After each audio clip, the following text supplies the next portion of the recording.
किसी तरीके से इस आंदोलन को चला रहे थे। वो भी सर हमने सबने एकदम शांतिपूर्ण आंदोलन किया, लेकिन कहते हैं ना कि कभी आप सरकार से और शासन से, प्रशासन से नहीं जीत सकते हो।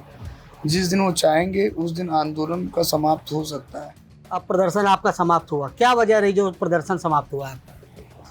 सर मैं बहुत सारी वजह है जो मैं नहीं बता सकता, लेकिन बस इतना कहूँगा सर कि कहीं न कहीं इस आंदोलन से 15 लाख लोग के साथ 15 लाख परिवार का आज ये मुद्दा शांत हुआ है। प्राथमिक शिक्षक में भर्ती की मांग को लेकर कुल 14 दिन धरना प्रदर्शन चला है आयोग के सामने।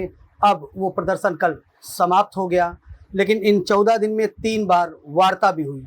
इस वार्ता में क्या निष्कर्ष निकला वो समझने के लिए हम आए हैं प्रदर्शन की अगुवाई करने वाले रजत के पास। रजत, 14 दिन बाद उनकी थोड़ी सी तबीयत खराब है और जहाँ पर रूम में भर्ती है वो ग्लूकोज है, उसके हाथों चढ़ रहा और उनकी तबीयत थोड़ी नासाज है। हालांकि प्रदर्शन 14 दिन भूख प्यास और मच्छरों के बीच में कटा पूरा दिन, और अब थोड़ी सी तबीयत इनकी हालात ख़राब है। 14 दिन अब प्रदर्शन आपका समाप्त हुआ, क्या वजह रही जो प्रदर्शन समाप्त हुआ आपका? सर मैं बहुत सारी वजह है जो मैं नहीं बता सकता। बस मैं इतना कहूँगा कि कोई भी छात्र और कोई भी अगर वर्ग अगर मांग रखे, तो मैं यही कहूँगा कि सरकार को सुनना चाहिए। जिस तरीके से कल जो चीज़ें हुई वो मैं कैमरे में नहीं बता सकता। बस इतना कहूँगा कि सरकार को हम सबकी मांग सुनना चाहिए। शुरू में कभी-कभी हमारी मांग सुनने की जगह पर कभी-कभी पार्टी से जोड़ दिया गया हम सबकी मांग को। हम सब 14 दिन से वहाँ बैठे थे। आज मेरी स्थिति ये हो गई कि मेरे पास, एक छात्र के पास इतना पैसा नहीं होता कि हॉस्पिटल में भर्ती हो पाए। आज हम सब डॉक्टर के ट्रीटमेंट पे कमरे पे का किराया ना दे कर के 1 दिन का 1000 रुपये माँग रहा था अस्पताल वाला।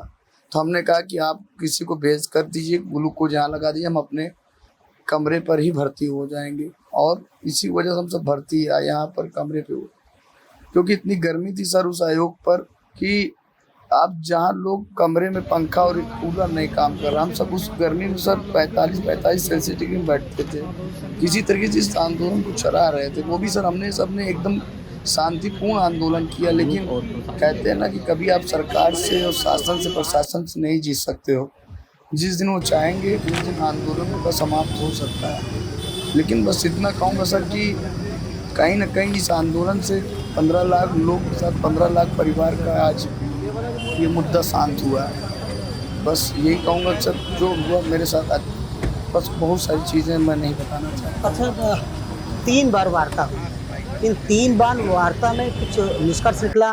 कौन कौन सी बातें हुई जिस समय उसमें आयोग के सामने अपने बातें रखी होगी? तो आयोग के सामने जो आए आप अधिकारी या जो भी आए, उन्होंने कुछ कहा होगा आपके इस प्रदर्शन पर या मांग पर? देखिए सर, ओपन टेबल टॉक था। ओपन टॉक आयोग के अध्यक्ष से हम सबकी कराई गई प्रशासन की मौजूदगी पे। ये था कि आपको अध्यक्ष से मिलना होगा, आप प्रोटेस्ट कर रहे हैं तो आपको मिलना चाहिए। हम सब मिलने गए थे। 40 से 50 मिनट हम सबकी वार्ताएँ हुई। हमने काफ़ी बिंदु पे उनसे बात किया। हमारा बस केवल ये कहना था कि आपने उनके अनुसार ये था कि हमने 10 बार आपके लिए बेसिक विभाग से बैठक की। तो हमने कहा कि भाई 10 बार आपने बैठक की तो उस बैठक का हल बताइए। तो कह रहे हैं ये सब चीज़ें बताने योग्य नहीं है। तो हमने कहा चलिए ठीक, एक बैठक और करिए। बस मैं केवल इतना जानना चाह रहा हूँ कि आप बता तो दीजिए कि 11वीं बैठक में मेरा केवल एक सवाल है। आप ये पूछिए आयोग से जो आपके दायरे में है। दायरे में आयोग का ये था कि हम ये पूछेंगे अध्याचन हमको कब 2026 में कितने अध्याचन मिलेंगे और कितनी भर्तियाँ होंगी। उन्होंने कहा ठीक है, हम इस सवाल का जवाब उनसे लेंगे और इसकी पुष्टि हम जल्दी कर देंगे। लेकिन जिस तरीके से शाम तक जो स्थितियाँ शासन प्रशासन की थी, वो स्थिति हमको नहीं लगी कि कहीं आंदोलन वो हम चला पाएँगे, क्योंकि छात्र भी महाधरने के लिए तैयारी करके दूर-दूर से आने वाले थे। और अचानक जो चीज़ें, अब सब सर जान रहे हैं कि बहुत दबाव में हूँ मैं ज़्यादा चीज़ें नहीं शेयर कर सकता। बस इतना कह सकता हूँ कि सरकार को किसी की माँग सुनने की जगह पे उसकी माँगों को पूरी करनी चाहिए, या नहीं कि उसके ऊपर आरोप लगाया जाए कि वो किसी पार्टी से। आज मेरे साथ सभी लोग बैठे हैं, जितने यहाँ पर हर जाति, समाज और धर्म के लोग हैं। सभी पार्टी की विचारधारा से लोग जुड़े हुए थे। ये नहीं है कि मैं आज बीमार हूँ तो आज कहीं ना कहीं ये मुद्दा शांत हुआ है, तो कहीं ना कहीं आज सारे लोग रो रहे हैं। आप एक बार डीएलएड वाले की जाइए। मैं इतना कमज़ोर नहीं होना चाहता हूँ कि मेरे जो साथी हैं इस वीडियो को देखकर और मायूस हो, क्योंकि उनकी उम्मीद जुड़ी हुई है मुझसे। बस मैं इतना कहूँगा कि ये आंदोलन शांत करा करके अच्छा नहीं किया गया। तो कोई ठोस कदम निकल के नहीं आई वार्ता में कुल लेकर? बस यही कहूँगा कि वार्ता जो हुई थी और वो चाहते तो भर्ती के लिए बहुत कुछ हो सकता था, क्योंकि आयोग ही ऐसा होता जो अध्याचन के लिए हो सकता है। क्या हमारी बात कौन नहीं जान रहा है सर? मैं ये पूछना चाहता हूँ आपसे। हमारी बात माननीय मुख्यमंत्री जी जान रहे हैं, शिक्षा मंत्री जान रहे हैं। आप कभी भी आप जाके देखिए कि सब जान रहे हैं, बेसिक विभाग जान रहा है, आयोग जान रहा है, लेकिन केवल छात्रों को परेशान किया जा रहा है। मैं बता रहा हूँ सर, ये सारे पश्चिम यूपी से बेचारे आ रहे हैं। कोई गाजीपुर, बलिया, मेरठ, अमरोहा, ये छात्र बेचारे 2-2, 400, 1000 रुपये लेके खर्चा करते हैं। वो किस तरीके से इस गर्मी में, बताइए सर, कोई कौन बैठ सकता है इस गर्मी में? मैं कहता हूँ कि मैं शर्त लगा रहा हूँ कि आए शिक्षा मंत्री और आयोग के अध्यक्ष आए और मेरे साथ गर्मी में अगर 1 घंटा भी बैठ लेते हैं आयोग के सामने, तो मैं भर्ती नहीं मांगूंगा इस गर्मी में। आज हमारे तमाम साथी बीमार होते गए।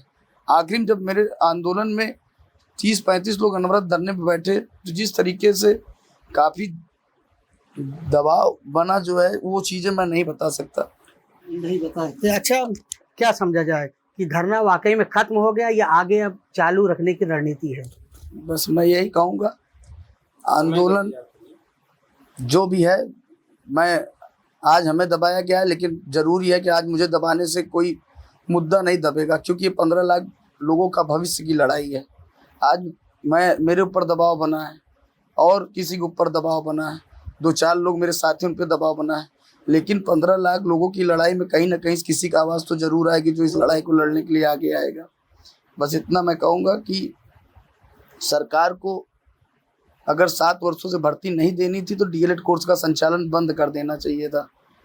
अगर नहीं, हम तो सीधा यही कह रहे हैं कि आप डीएलएड कोर्स का संचालन बंद कर दीजिए। मैं तो भर्ती के लिए नहीं कहूँगा, या अगर भर्ती नहीं देना है तो ये रोज़ जो सरकार ट्विटर पे ट्वीट करती है, कभी शिक्षा मंत्री आके बोलता है कि हम 17,000 भर्ती दे रहे हैं, कभी सरकार ट्विटर हैंडल पे डालती है कि हम 1,93,000 भर्ती देंगे। ये क्या है? ये इलाहाबाद में आप जिस कमरे में आए, मैं तो हॉस्टल में रहता हूँ, मेरे कमरे में ये स्थिति है कि मेरे यहाँ हॉस्टल से नोटिस आ गई है मेरा कमरा खाली कराने के लिए। बहुत सारी चीज़ें हैं सर जो ऑन कैमरा मैं नहीं बता सकता। बस इतना कहूँगा कि ये जो चीज़ें बस सरकार को भर्ती देना चाहिए, प्रशासन को हमारी बात को सरकार तक पहुँचाना चाहिए। सरकार को पहुंचाना चाहिए। यानी ये रजत है जो पिछले 14 दिनों से अपना मूवमेंट चला रखा था और प्राथमिक शिक्षक भर्ती हो, इसकी मांग को लेकर धरने बैठे थे। 3 बार वार्ता, लेकिन वार्ता का कोई रिजल्ट नहीं। अब ये प्रदर्शन कल अचानक समाप्त हो गया। हालांकि इनको कहना है कि वो भारी दबाव था, इस वजह से मैंने ये धरना समाप्त किया है, लेकिन छात्रों की बातें वो दबेंगी नहीं। आज नहीं तो कल फिर से प्रदर्शन होगा और मांगे फिर से उठाई जाएंगी। आनंद राज, यूपी तक, प्रयागराज।